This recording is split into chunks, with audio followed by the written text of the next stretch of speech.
Могат да ти спестят 2 бона и то само от излишни ремонти. Добре познато Audi A4 B8 двойка дизел е претърпяло софтуерен ремонт на DPF-а и EGR-а. DPF-а, за да функционира адекватно, разполага с няколко температурни сензора. Има един основен сензор, който е за температурата на входящи газове в турбокомпресора. При изключването на DPF-а се изключват всичките сензори, които са под даунпайпа след турбото. Сензора, който следи температурата на изгорелите газове на турбото, е препоръчително да остане работи. Ето защо. Моторните електроники на тези коли разполагат с protection карти. Една от тези protection карти е по егата. Когато изключите егата сензора, който е на входа на турбото, реално спирате всякакви протекции по температура на изгорели газове. Такъв вид защита често се налага на електрониката да направи. И то става много лесно. Заваряме на 150 колата и вече на 200 тя върви по протекция. При липса на протекции много лесно стигаме 1000 градуса. Тези турбини не издържат на 1000 градуса.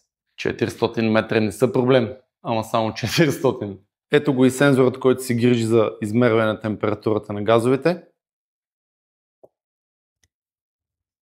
На място, но изключен.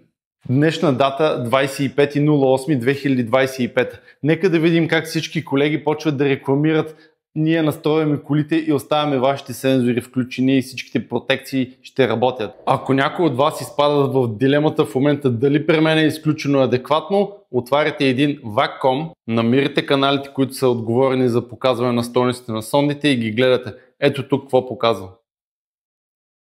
При нас всичко е 0.